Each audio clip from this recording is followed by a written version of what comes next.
I'm Dustin Grinnell, and this is Curiously. Over the past 10 years, I've written novels, short stories, and many articles and essays. The research I did to create all this work brought me into many conversations with incredibly interesting people with fascinating expertise and personal stories. Unfortunately, only small pieces of these tape-recorded conversations made their way into the published essays, articles, and books. I didn't like the idea that all of these interesting conversations were just sitting on my hard drive, locked away forever. So I decided to create a podcast to expose my conversations to the world. Why not keep doing what I'm doing and let others come along for the ride? On this podcast, I go wherever my curiosity takes me. That's why I named it Curiously. It's a clunky adverb, and we don't use the word often. That's kind of why I like it. But I think I like it most because curiously is kind of how I am, who I am, and so the word stuck. In this first episode, I talk with my former therapist, John Grillo, a licensed social worker and psychotherapist. In our conversation, we explore what therapy is, some common misconceptions, whether it can work for everyone, and much more. John and I spent years working together and have always had a good rapport. So this was a fun conversation with a lot of interesting takes on therapy. I think both regular, everyday people and therapists alike can get something from it. Enjoy.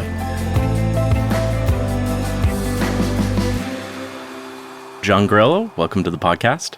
Thanks, Dustin. Thanks for having me. So I invited you here to talk about the practice of psychotherapy because you are a licensed social worker and a psychotherapist with a specialty in psychoanalytically informed psychotherapy. Mm-hmm. And you were also my former therapist. That's right. We worked together for... Now that I think about it, I am. some fond memories we created together. 5 years, was it? That sounds about right, yeah.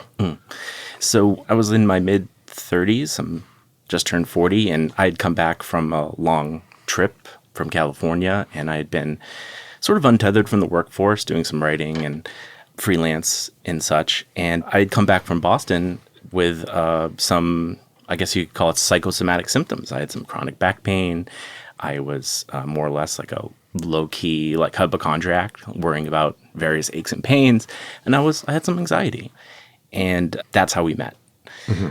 And I think it was last year around this time when we officially discontinued therapy. Mm-hmm. So we had a good run. We had 4 or 5 years, and we unpacked all the things that may have been contributing to the anxiety and the psychosomatic symptoms. And so I was really inspired by the recent documentary on Netflix called Stutz, and the actor Jonah Hill actually interviewed his therapist. And I thought it was a very touching and very kind of educational documentary. And I think all of these things sort of inspired me to want to circle back to you and talk about psychotherapy.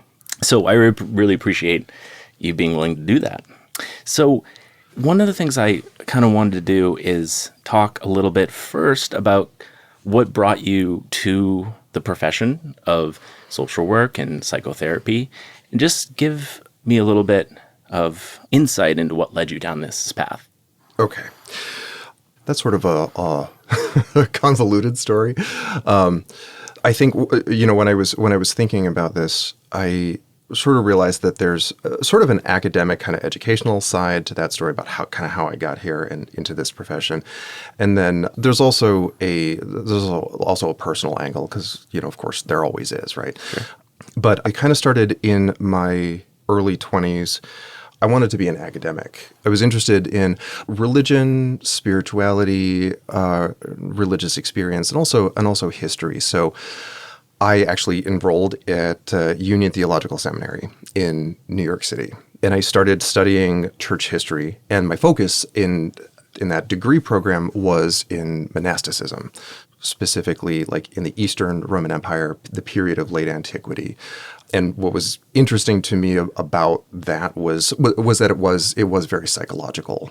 Like those Eastern ascetics, they incorporated a lot of like Greek philosophy into a lot of their writings, and it is very psychological. But while I was there at Union, they also had a psychology and religion department, and so that was where I took my first class in psychology. The faculty there, their focus seemed to be on a lot of Jungian psychology and Jungian psychoanalysis. So at any rate, that's kind of where I got my feet wet. I graduated with a master's degree, enrolled in a PhD program, and then definitely dropped out after the first year. I can completely relate. So, I kind of realized, like, you know what, this might not be exactly the right the right path, the academic track and the doing a PhD, that kind of thing. So I believe I'm fortunate that I came to that realization 1 year in instead of getting like even further. So after that, I moved to the Boston area, and that's where I got my first job in the mental health field. I started working for there are a number of companies in the area that are service contractors for the Department of Mental Health.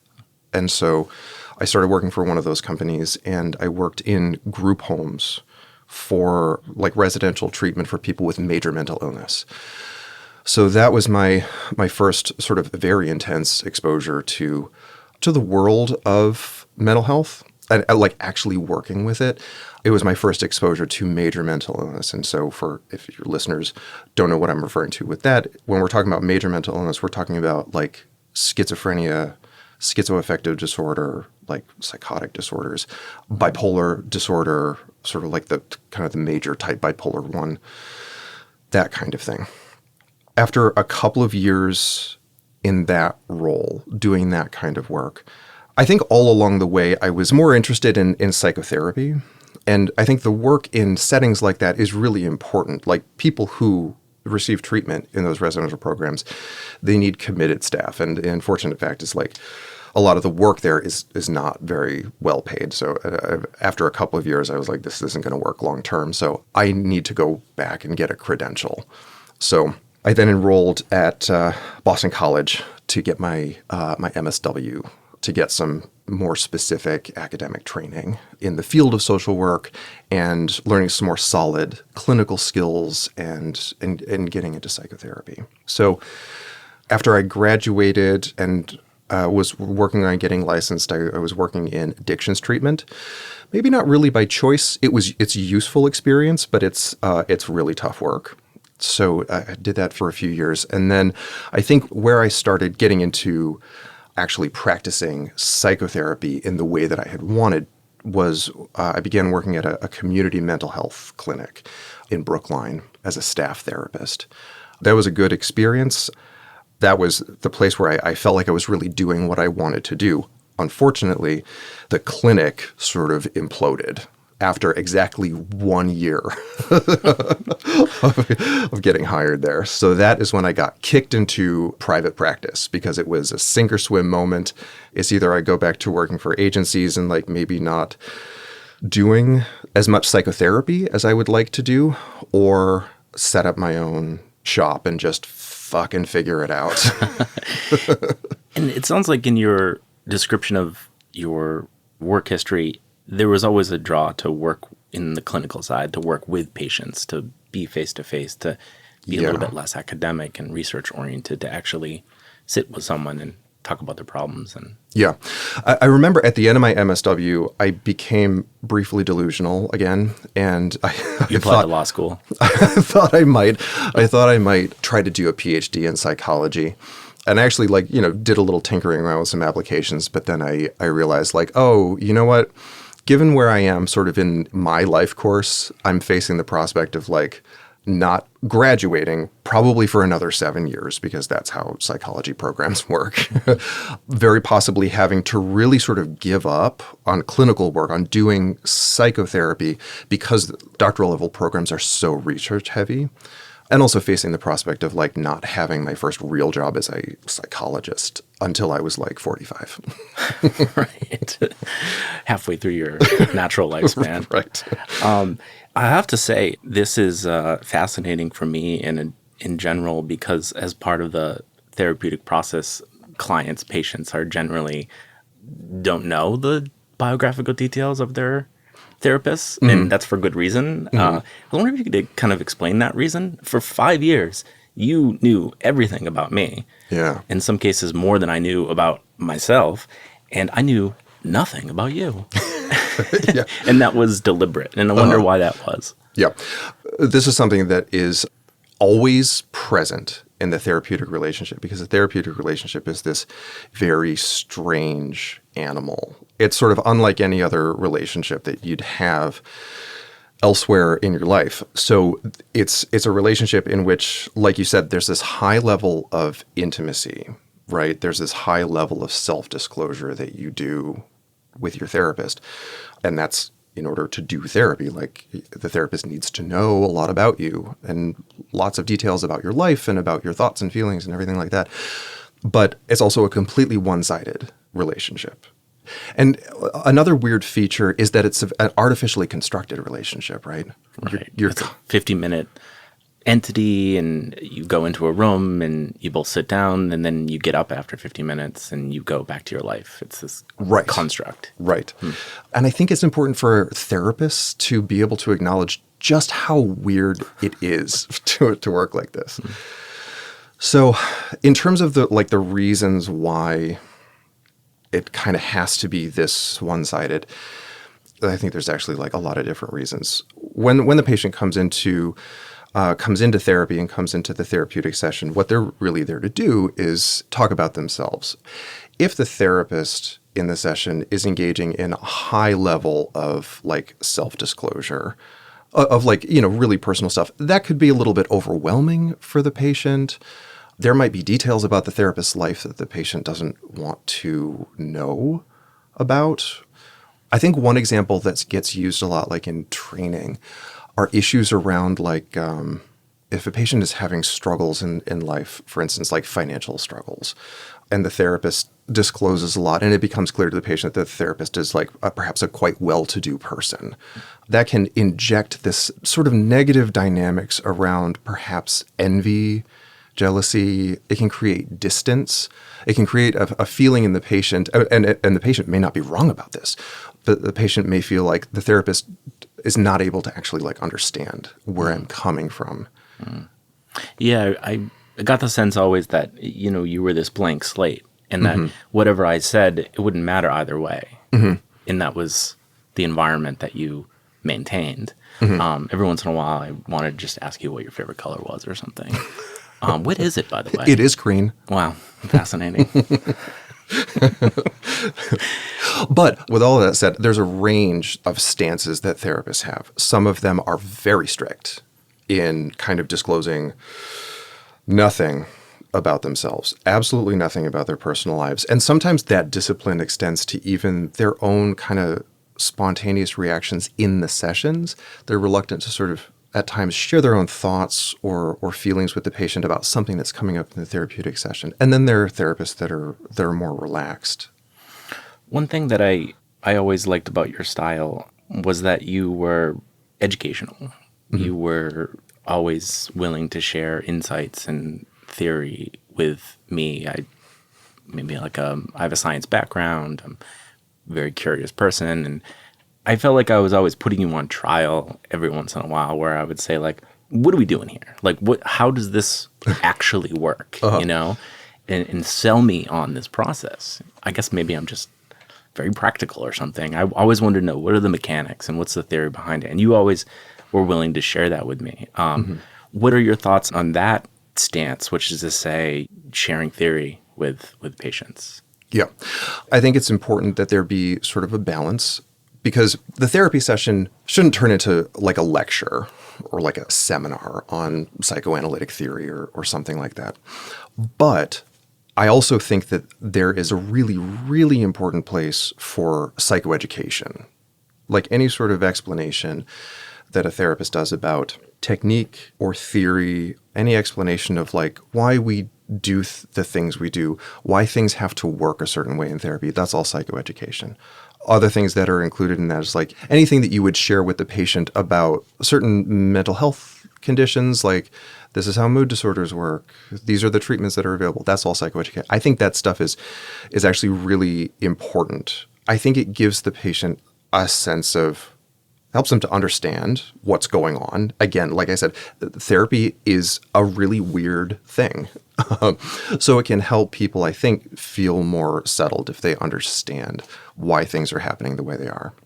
Yeah, that certainly was the case with me. I just felt like it was less of a black box, and it made me more comfortable to self-disclose. I guess one of the things that I found most appealing about doing an episode about therapy in general is that I've encountered many people in my life, family, friends, who have this kind of aversion to the concept. I've heard people say it's a waste of time, it's self-indulgent, and flat out just doesn't work.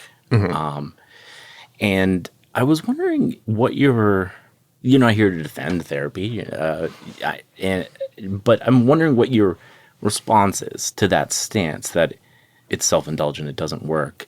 Because from my perspective, I might go as far as to say it's just kind of a godsend. It really does help people know themselves better and overcome problems and things. And that way it's sort of a public good, I think. But what's your response to people who think it's just a waste of time? I would say that any therapy that is working in the way that it is supposed to work will never be a waste of time.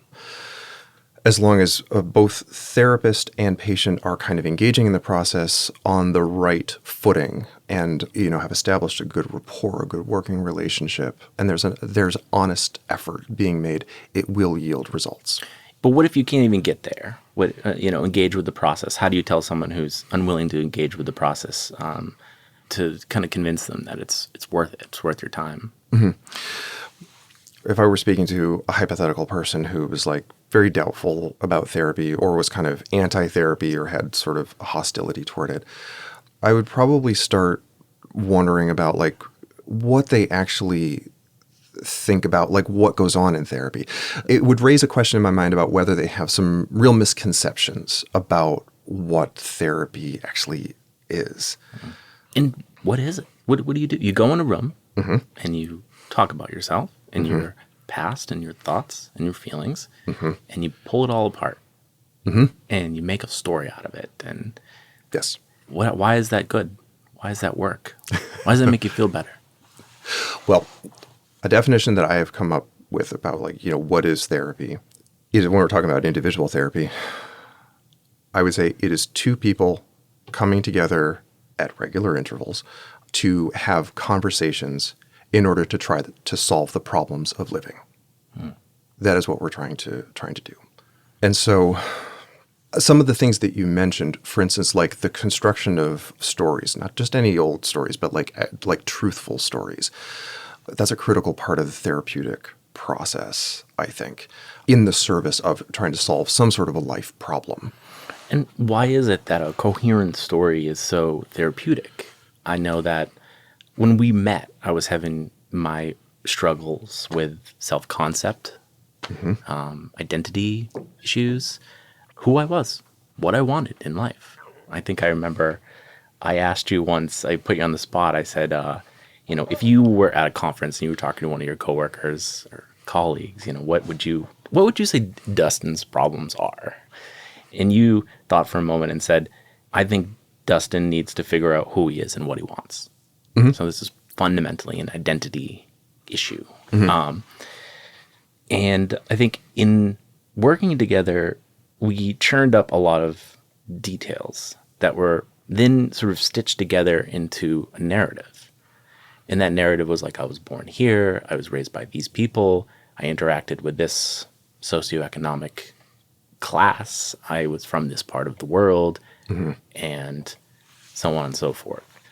And we created a narrative about why I had gone on this year-long trip to leave the workforce and why I started to develop low back pain and why, I started to have these hypochondriacal symptoms.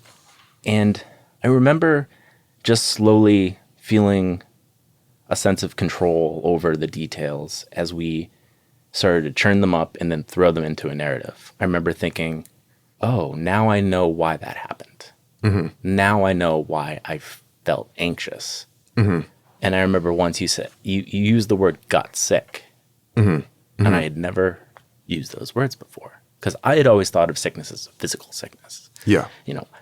I strained my knee or I have a terrible headache, but mental health, I had never had conscious contact with a condition of the mind And in my case, it was anxiousness, anxiety, and hypochondria.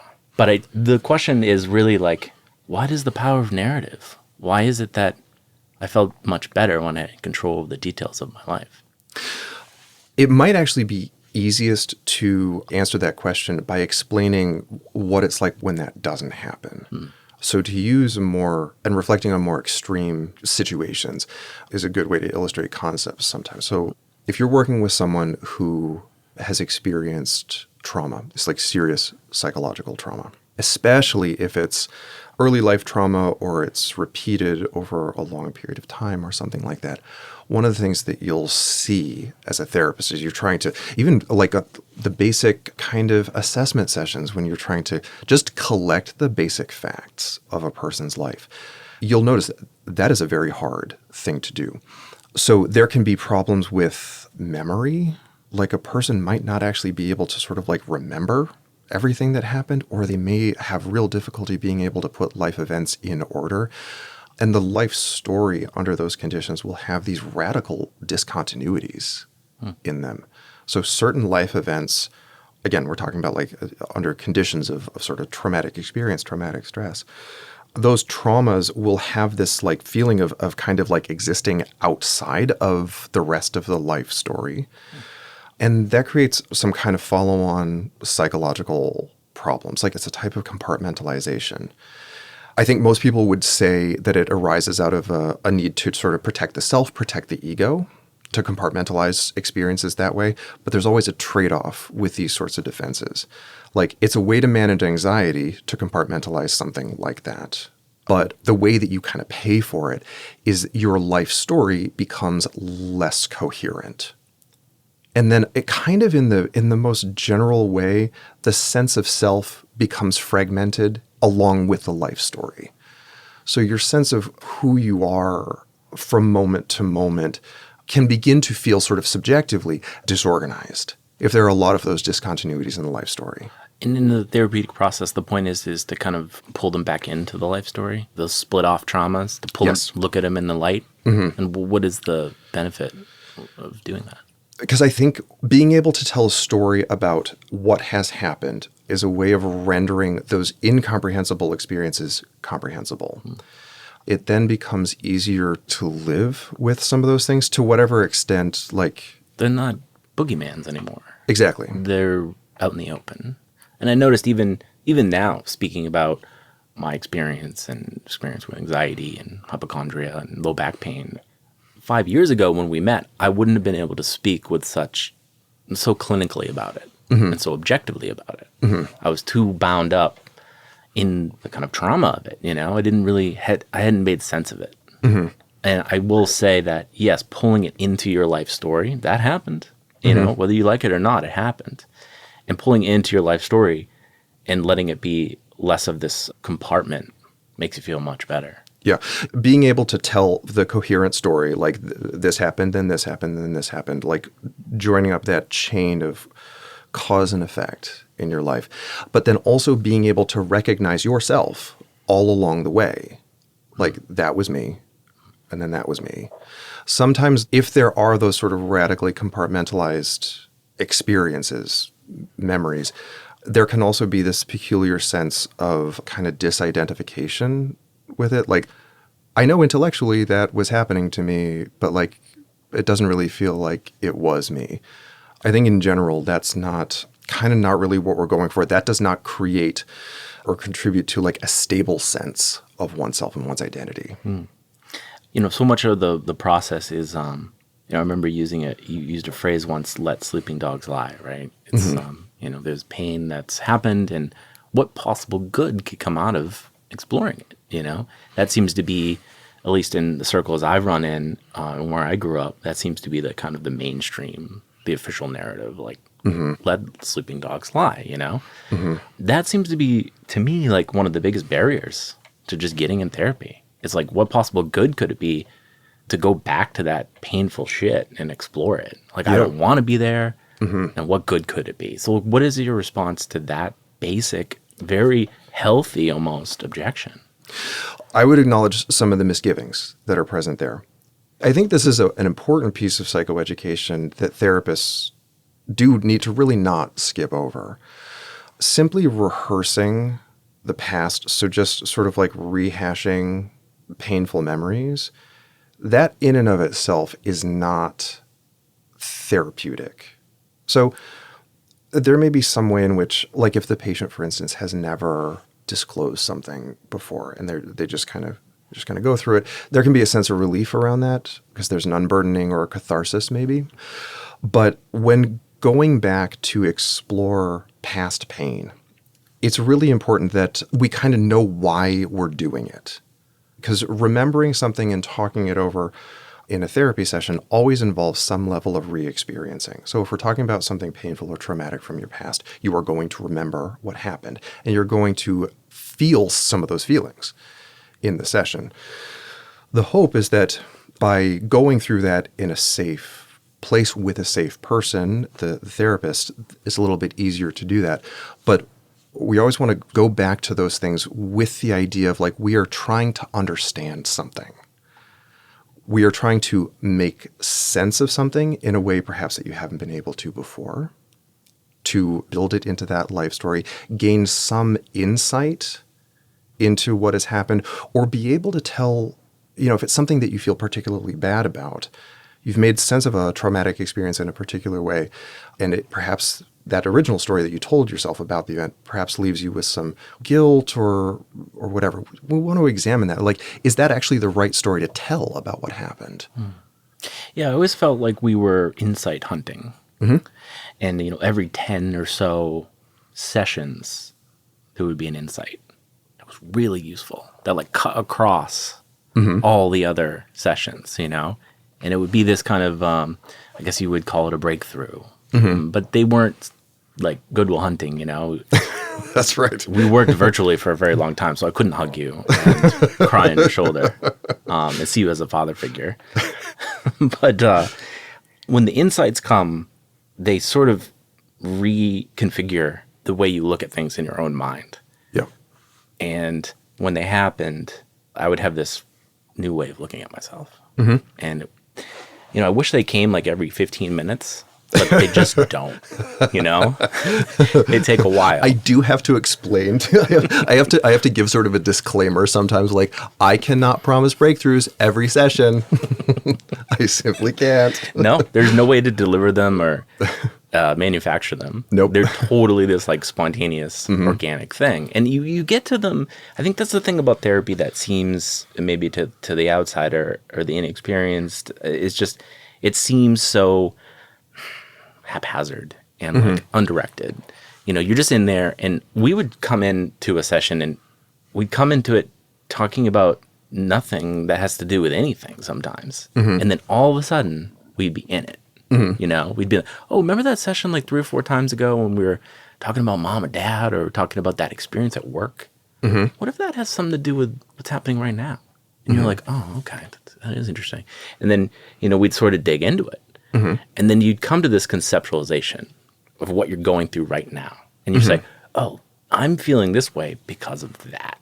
And that thread is really therapeutic. Yeah, yeah.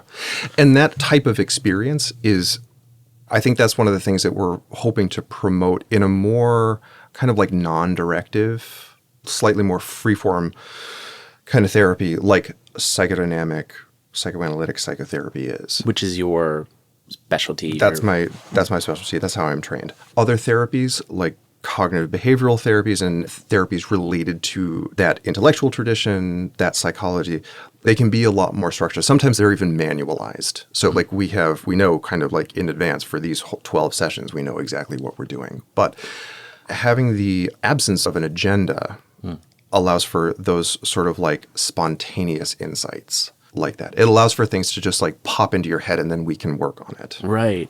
That appealed to my constitution, which is this total freedom to go anywhere. And a lot of times we would, maybe this is my fault, but I would drive us into these like nonsensical, humorous places. And I think a big part of maybe why the therapy was so effective is like, I actually just liked you as a person. I just thought you cared.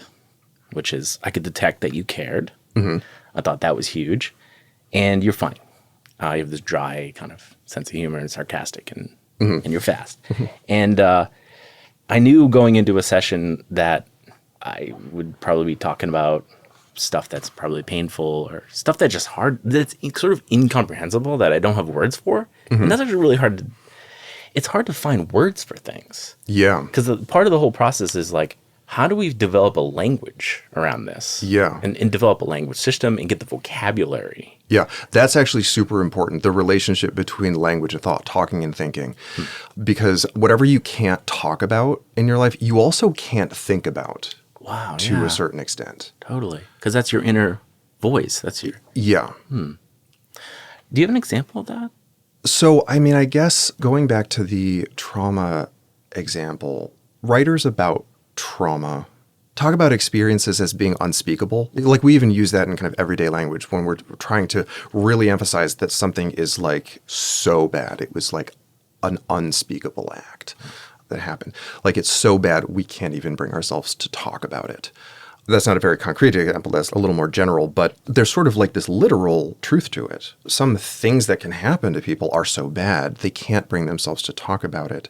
And if you can't do that, then all of the feeling that's associated with those memories, with those experiences, remains in a sort of unprocessed state. Meaning that the feelings remain intense and overwhelming. So whenever they do come up, if you do experience some kind of an intrusion of one of those memories, it's going to be crazy.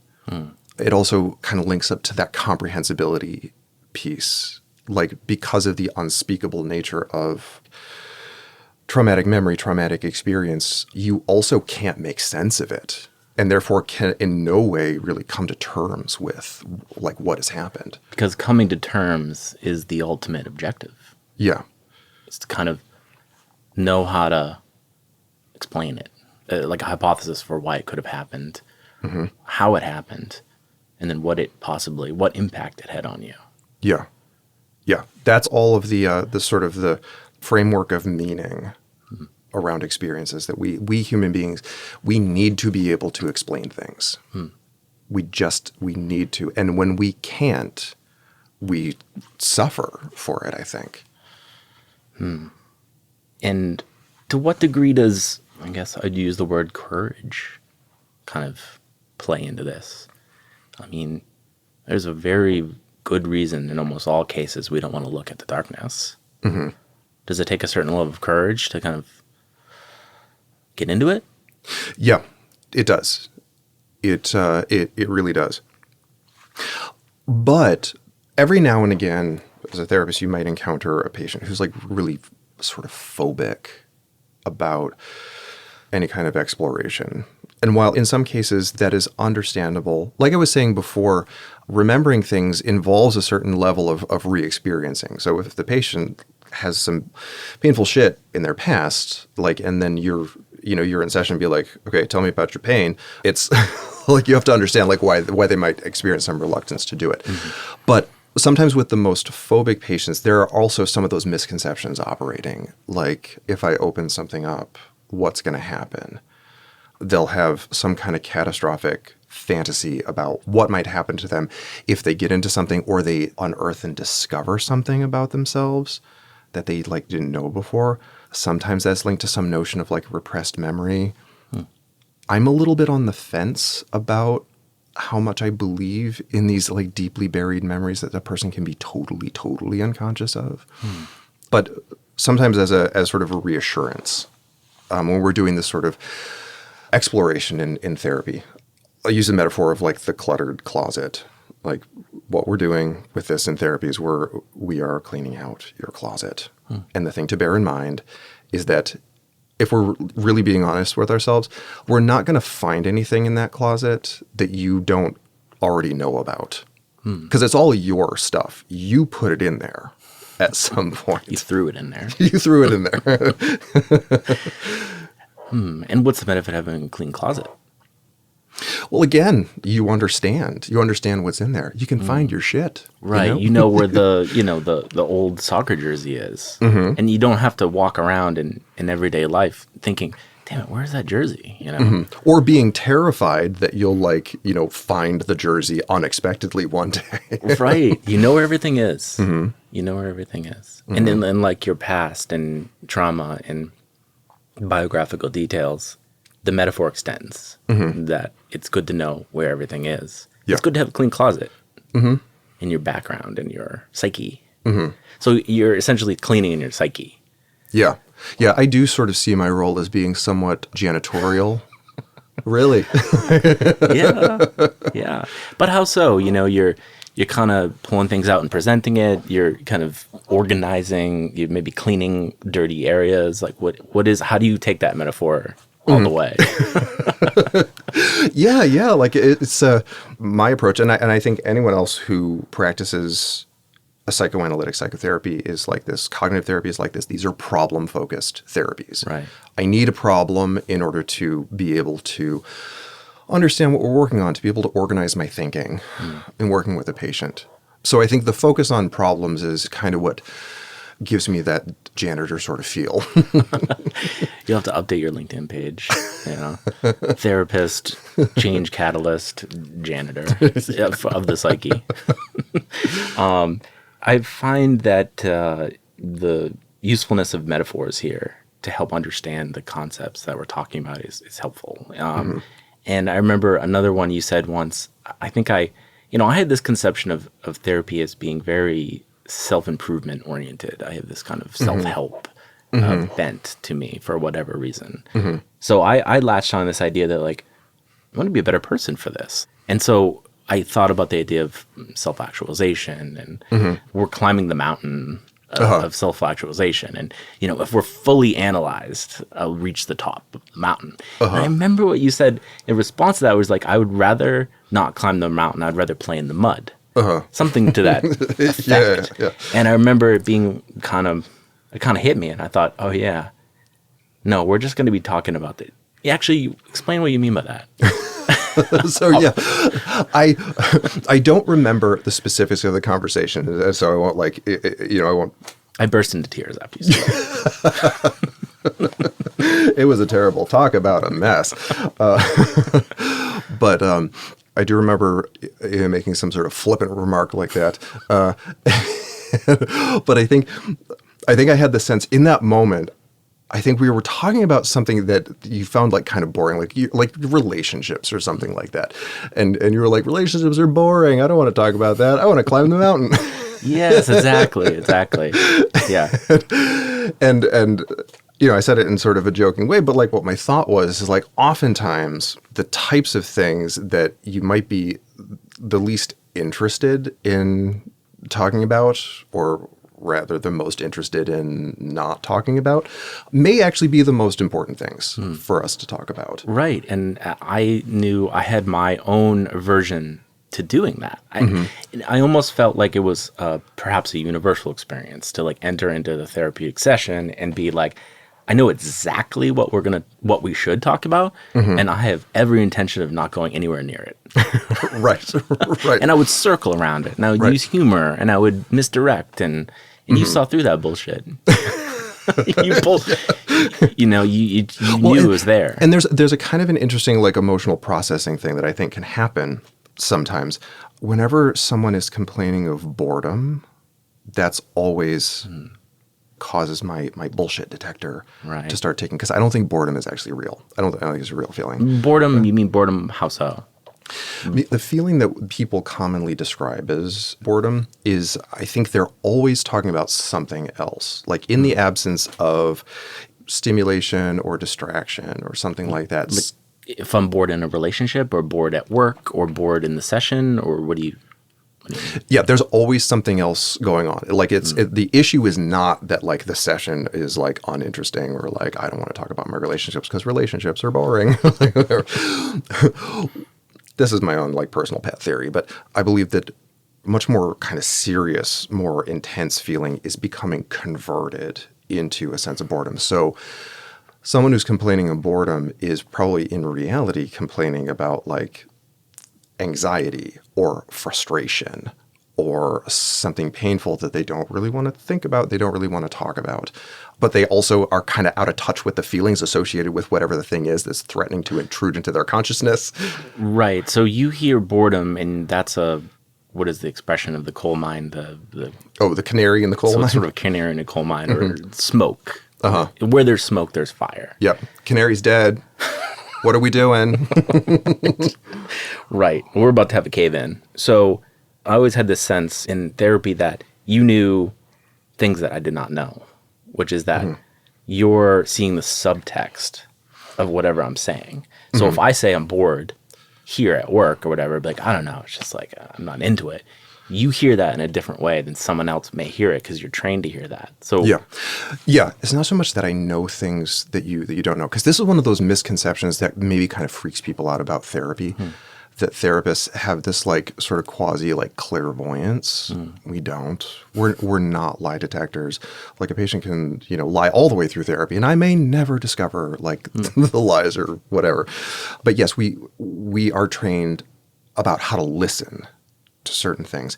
And maybe this will help to clarify kind of like the boredom thing. Like if you're talking about being bored at work or bored in a relationship, talking about the boredom, it's been my experience that actually doesn't lead anywhere. It's a lot more productive to talk about the other feelings that the boredom might be masking. Like, are you feeling very frustrated? Are you feeling unfulfilled? Are you feeling in some way like scared or anxious in your situation? If we talk about those more serious, more intense feelings, then we can kind of talk about more solutions, because we'll have a clearer understanding of what's really going on for you in a situation. And so, like, if you were to be talking with a friend and you express the same sentiment, I'm bored at work, you could spend the next hour talking about that boredom, and it wouldn't be therapeutically impactful. Versus, doing that in the session, you can instantly go to the place where it needs to go. And in doing so, you can almost like dissolve the byproduct, which is boredom, later on. And does that happen? It's like if you, in your mind, you're like, oh, it's not about boredom. It's potentially, since I know about this work situation, about disempowerment or whatever. And so then you just burrow right into that. And the patient doesn't even sort of doesn't need to understand what you did there. But now we're in it. Now you've started the conversation on that happens to be useful. Yeah, we've accessed something that's a lot more emotionally alive. And it will tell us a lot more about your real situation. Why can't we do that on our own? So this goes to the self-analysis question Right. that you had talked about, which is a really interesting question. Yeah. Because I think self-analysis actually is super important. So maybe I'll talk about the situation where a person is in therapy and there's a need to do like a certain level of self-analysis. Like that's kind of the ideal situation where in the therapy session, patient and therapist are working together to generate insight, understanding around some kind of life problem.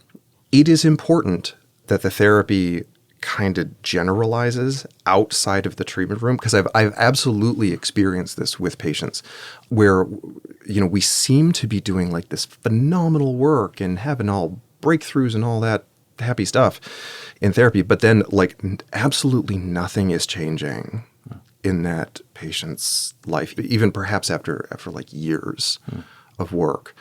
And in a situation like that, one of the things that may be happening, something that perhaps explains why what we're seeing with that, is that the therapy has become sort of compartmentalized in the patient's life, has been sort of cabined off.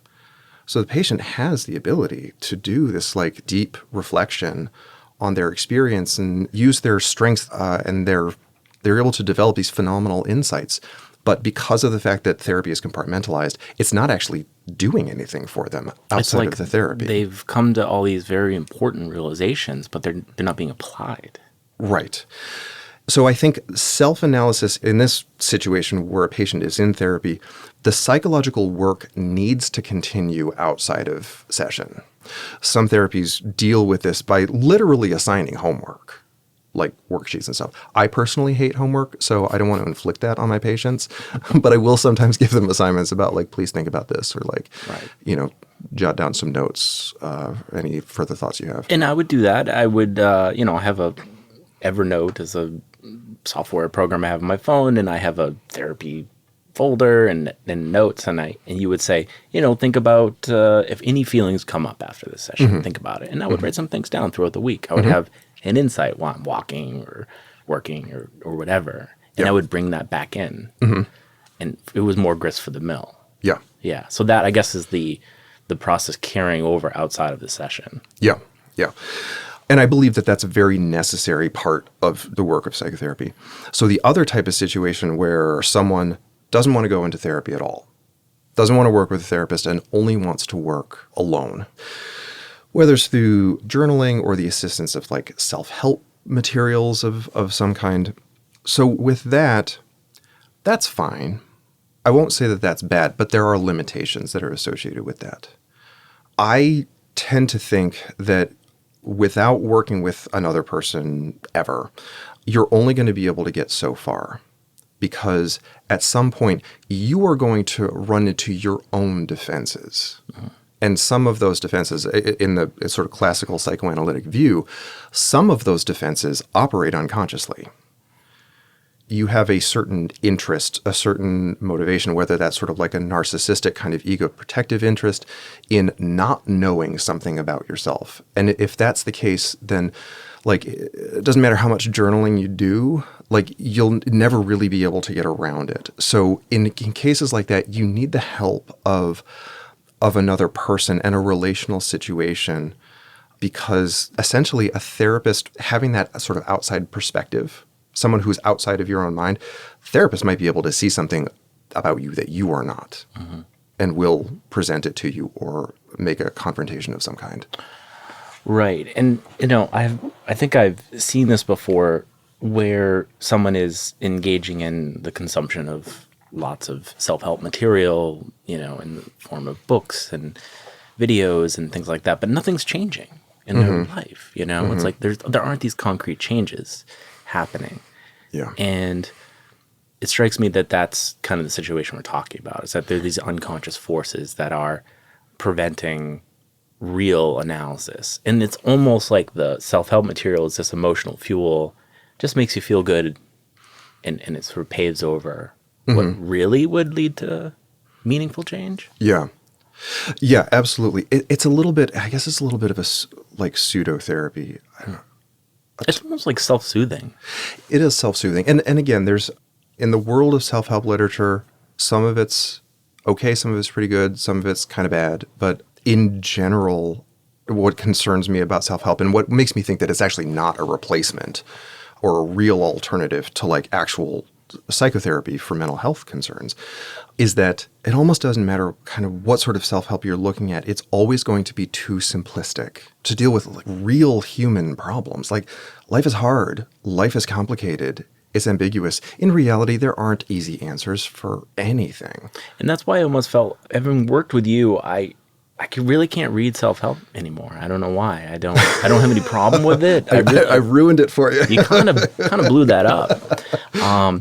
And I don't really have any problems with it. And I won't speak ill of it. But I can't watch Deepak Chopra without kind of rolling my eyes a little bit. It doesn't ring true anymore. It doesn't, I feel like the problems are more complex than are being portrayed. I feel like in a lot of cases, the guru, if you will, is speaking of their own experience and what worked for them, but isn't universal, maybe. Yeah. And I actually feel more often now I have gravitated toward the humanities and the arts and literature. I think literature is really where the kind of human problems are being worked out. We're seeing the human condition, and we're seeing a story that represents the complexities of the situations that encounter someone living a human life. Yeah. You're talking about fiction?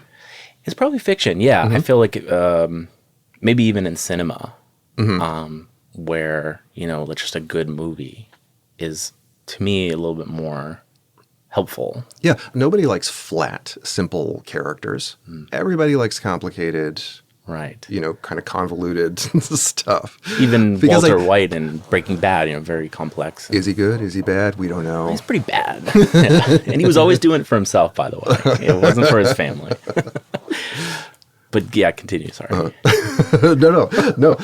So while self-help might be able to help some people with some things, if you have kind of like a circumscribed kind of problem, maybe you'll find something useful there. And in which case, take what's useful from it. But a lot of people who come to see me, their problems are a lot more complicated because their lives are complicated, and they're going to need something that's more tailored and that kind of honors the complexity of what they've been through, what they're dealing with. Right. I remember once you said something that stuck with me about what we're doing here in therapy, and you used the word clarity. Mm-hmm. I remember it was something like the whole point of doing this is so that we can live like in the moment. Yeah. And not live from the past or Mm-hmm. or what did you mean by that? To live in the moment, like that's kind of like the objective. Yeah, the way that I kind of understand that is to be able to, like, as you go through your life, to be able to see things for what they really are, and to be able to deal with them as they actually are, not conditioned or distorted in some way by some of these unconscious forces. Now, it's never perfect. Like, we're always seeing things and dealing with things like through lenses of various kinds. But I think sometimes like past experiences can severely distort perception and decision-making in the way that we respond to things. Yeah. And to make it personal, I guess, or to give a concrete example, I think once we talked about in all of our sessions, it was always like dealing with the absurdities of working for corporate America and like dealing with the hierarchical nonsense and how it kind of deforms people, I don't know, and causes all sorts of emotional disturbances. And in my case, it was anger. It was frustration. I was frustrated with unimaginative boss or authoritarian. You were so frustrated. Yeah, I got pretty fired up. Yeah.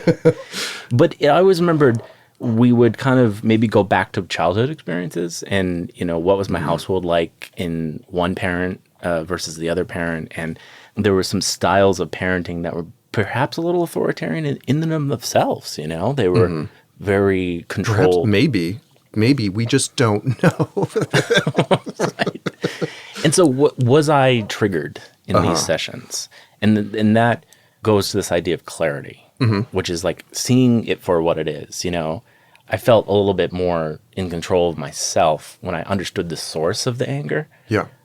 And I wasn't sort of unconsciously just reacting. Right.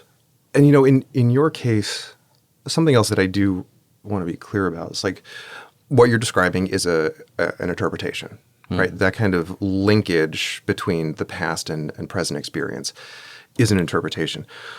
What that does not mean is that your present experience that doesn't mean that it's purely your stuff and there's no objective basis for you reacting that way. Essentially, it's all in your head. That's not what that means. In some ways, it was objectively annoying. It was objectively annoying, yes. You objectively had a terrible boss.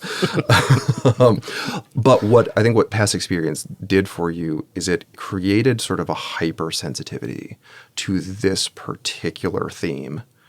So when these things would really happen in your life, you always were hyper aware of them. Yeah. Dictators I don't respond well to. I think that kind of hierarchical environment tended to just be naturally triggering in my perspective. I think you said once it was like for some people it's that kind of hierarchy can create a feeling of safety, but for me it created a feeling of like, I don't know, just like outrage. Yeah. Like being told what to do and how to do it and that type of like, yeah. Yeah. So we have like a few minutes left, and I guess one of my questions is broadening the conversation beyond maybe my experience, or I just wanted to kind of enlarge the conversation to our era, our time period. There are time periods that came with certain psychological problems. Yeah. By virtue of sociological or political forces, etc. Have you noticed themes in your work? Have you noticed common issues, psychological disturbances of our time? Is there something popping out? Where do you even start with that? This is a hard question to answer because, like, I feel like that on this point, I'm a little bit clouded. Like, am I actually talking about like what I'm really seeing in my work, or am I highly sensitive to certain things in my work because of the fact that I'm actually completely freaking out all of the time about the state of the world? But I think there are some unique things about our era that are impacting people in a general sense.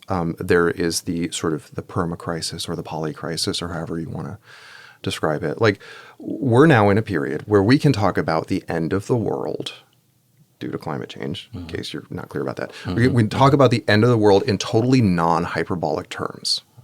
That's sort of like the civilizational thing that we're facing. Right. It's not in the abstract. There's sort of a concrete mechanism for which our species becomes extinct. And Yep. At some point, Earth itself will lose the ability to support life, at least complex civilization, like as we are used to it. We have minds and hearts, and we find this to be an existential threat. Some of us find it distressing. I think some of us, we don't agree on the facts. And so, in a sense, it could be quite helpful to have the wool pulled over your eyes. You know, if you don't accept a certain amount of facts. Yes. But for those who, I guess, understand the crisis, the magnitude of the crisis, this is an existential problem. This is a big psychological issue that you have to manage. Yeah. And I think there are real generational differences with this. I think young people are wrestling with this in a way that, like, our parents just don't have to. And I still think they sometimes don't get it. I'm very frustrated by conversations sometimes with that generation. But yeah, the world, I think, is changing at what feels like an accelerating pace. I mean, I think people might push back on that sentiment and say, like, the world has always been crazy.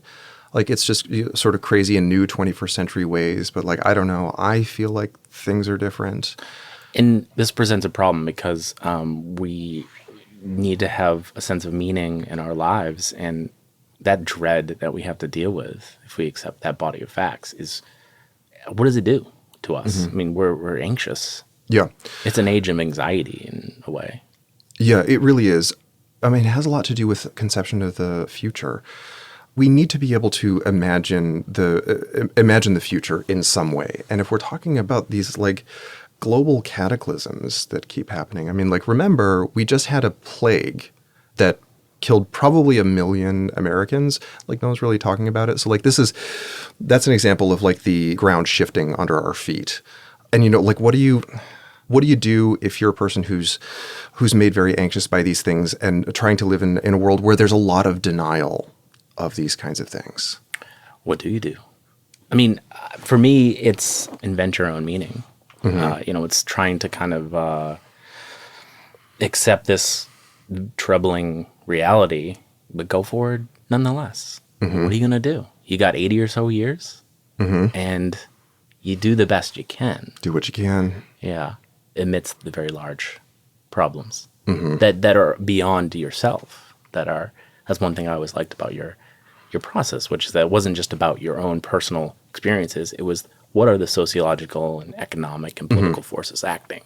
Yeah, on you the at the same time? The world is always crashing into the treatment room. Right. And to deny that would be denying the context in which the problems are happening. Yeah, and I don't think you're doing your patients any favors by trying to do that. Right. Well, it's been a very fascinating and fun conversation. And thank you, John Grillo, so much for coming on the podcast to talk. Thank you, Dustin. Thank you for having me. Thanks for listening to this episode of Curiously. I hope you enjoyed this conversation with John Grillo. Stay tuned for more conversations with people I meet along the way.